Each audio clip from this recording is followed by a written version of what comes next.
ഇന്ന് 2026 മെയ് മാസം 25-ാം തീയതി തിങ്കളാഴ്ച ദിവസം. ഇന്നും തുടർന്നുള്ള ദിവസങ്ങളിലും നിങ്ങൾ അറിഞ്ഞിരിക്കേണ്ട പ്രധാന വാർത്താ അപ്ഡേറ്റുകളാണ് ഇന്നത്തെ ഡെയിലി അപ്ഡേറ്റ്സിൽ ഉൾപ്പെടുത്തിയിരിക്കുന്നത്. വാർത്തകൾ പൂർണ്ണമായി കാണാനും ഒന്ന് ലൈക്ക് ചെയ്ത് കാണാനും ശ്രമിക്കുക. സംസ്ഥാനത്തെ വനിതകൾക്ക് KSRTC ബസ്സുകളിൽ സൗജന്യ യാത്രാ സൗകര്യമൊരുക്കുന്ന ചരിത്ര പ്രഖ്യാപനവുമായി ഗതാഗത വകുപ്പ് മന്ത്രി CP ജോൺ. വരും മാസം ജൂൺ 15 മുതൽ ഈ പദ്ധതി പ്രാബല്യത്തിൽ വരുമെന്ന് മന്ത്രി വാർത്താ സമ്മേളനത്തിൽ അറിയിച്ചു. KSRTC നേരിടുന്ന സാമ്പത്തിക പ്രതിസന്ധി കൃത്യമായ പരിഹാരം കാണുമെന്നും കോർപ്പറേഷനെ നഷ്ടമില്ലാത്ത ഒരു പൊതുമേഖലാ സ്ഥാപനമാക്കി മാറ്റുകയാണ് സർക്കാരിന്റെ ലക്ഷ്യമെന്നും മന്ത്രി വ്യക്തമാക്കി.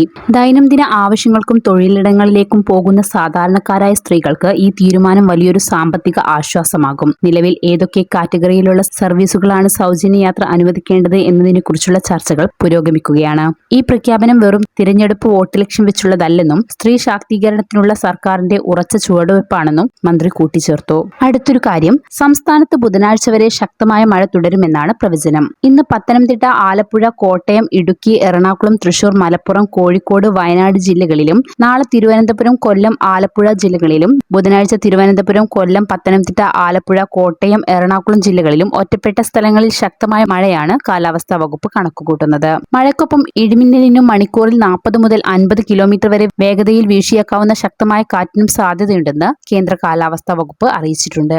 അടുത്തൊരു കാര്യം, ഈ വർഷത്തെ ഹയർ സെക്കൻഡറി +2 പരീക്ഷാ ഫലം മെയ് 26 ചൊവ്വാഴ്ച പ്രഖ്യാപിക്കും. വൈകിട്ട് 3 മണിക്ക് പൊതുവിദ്യാഭ്യാസ വകുപ്പ് മന്ത്രി N ശംസുദ്ദീനാണ് ഔദ്യോഗികമായി ഫലപ്രഖ്യാപനം നടത്തുക. നേരത്തെ മെയ് 22-ന് ഫലം പ്രഖ്യാപിക്കാനാണ് നിശ്ചയിച്ചിരുന്നതെങ്കിലും പിന്നീട് ചില കാരണങ്ങളാൽ അത് 26-ലേക്ക് മാറ്റിവെക്കുകയായിരുന്നു.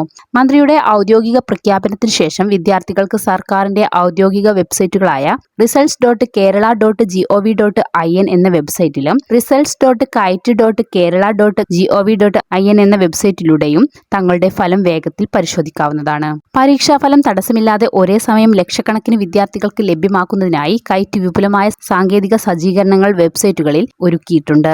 കൂടാതെ പുതിയ അധ്യയന വർഷം ആരംഭിക്കുന്നതിന് മുന്നോടിയായി സംസ്ഥാനത്തെ സ്കൂൾ വിദ്യാർത്ഥികൾക്കുള്ള പാഠപുസ്തകങ്ങളുടെ അച്ചടി പൂർത്തിയായതായി വിദ്യാഭ്യാസ മന്ത്രി N ശംസുദ്ദീൻ അറിയിച്ചു. 1ാം ഘട്ട പാഠപുസ്തകങ്ങളുടെ വിതരണം ഈ മാസം 30-നകം പൂർത്തിയാക്കാൻ കർശന നിർദ്ദേശം നൽകിയിട്ടുണ്ടെന്നും മന്ത്രി വ്യക്തമാക്കി. ജൂൺ 1-ന് വിദ്യാലയങ്ങൾ തുറക്കുമ്പോൾ തന്നെ എല്ലാ കുട്ടികളുടെയും കയ്യിൽ പുസ്തകങ്ങൾ ഉണ്ടെന്ന് ഉറപ്പാക്കുകയാണ് സർക്കാരിന്റെ ലക്ഷ്യമെന്ന് മന്ത്രി പറഞ്ഞു. പുതിയ അധ്യയന വർഷത്തിൽ കുട്ടികളുടെ സുരക്ഷയ്ക്കായിരിക്കും വിദ്യാഭ്യാസ വകുപ്പ് പ്രഥമ പരിഗണന നൽകുകയെന്ന് മന്ത്രി N ശംസുദ്ദീൻ വ്യക്തമാക്കി. അടുത്തൊരു കാര്യം, സ്കൂൾ വാഹനങ്ങളിലെ ജീവനക്കാരുടെ നിയമനത്തിൽ നിർദ്ദേശവുമായി വിദ്യാഭ്യാസ വകുപ്പ്. ജീവനക്കാർക്ക് പോലീസ് ക്ലിയറൻസ് സർട്ടിഫിക്കറ്റ് നിർബന്ധമാക്കിയാണ് പുതിയ നിർദ്ദേശം. ക്രിമിനൽ പശ്ചാത്തലമുള്ളവരെ പൂർണ്ണമായും ഒഴിവാക്കണം.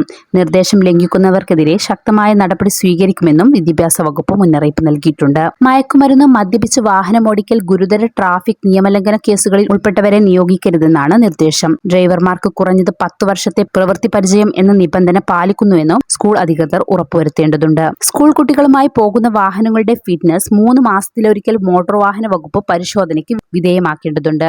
എല്ലാ സ്കൂൾ വാഹനങ്ങളിലും പ്രത്യേകിച്ച് LKG, UKG, പ്രൈമറി തലത്തിലുള്ള കുട്ടികൾ യാത്ര ചെയ്യുന്ന ബസ്സുകളിൽ പരിശീലനം ലഭിച്ച വനിതാ അറ്റൻഡന്റുമാരുടെ നിർബന്ധിത സാന്നിധ്യം ഉറപ്പാക്കണമെന്നും ഉത്തരവിൽ പറയുന്നു. കുട്ടികളുടെ മാനസികാവസ്ഥ കൈകാര്യം ചെയ്യൽ, അപകടങ്ങൾ ഉണ്ടാകുന്ന പക്ഷം പ്രാഥമിക ശുശ്രൂഷ നൽകൽ തുടങ്ങിയ അടിയന്തര സാഹചര്യങ്ങളിലെ പരിചരണം എന്നീ വിഷയങ്ങളിൽ സ്കൂൾ വാഹനങ്ങളിലെ ജീവനക്കാർക്ക് കാലാനുസൃത പരിശീലനങ്ങൾ ഉറപ്പുവരുത്തണമെന്നും നിർദ്ദേശിക്കുന്നുണ്ട്. വാർത്തകൾ പൂർണ്ണമായും വീക്ഷിച്ചതിന് നന്ദി.